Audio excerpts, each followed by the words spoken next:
Good morning, babe. It was a heck of a morning. Wow. Trying to leave my house was ridiculous. You know the reasons. And, yeah. Not to go into details, but yeah. It took me a little bit to get out of my own head and just, get my butt to work. Showed up on time, though. Well, almost off time. It was on time. I found a cool car. Kind of what you get when you get to this place. Oh, and here I thought this was an IROC. This is a nice looking car, little Pontiac. GTA Trans Am. Is it a manual? Not T-tops. Oh, it's auto.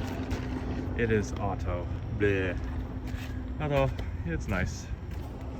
Got the pop-up headlights. Heck yeah. Nice car. So today is going to be a long one. We will see how it goes. But it'll be dark when I leave. Yeah. Y'all be safe. Peace.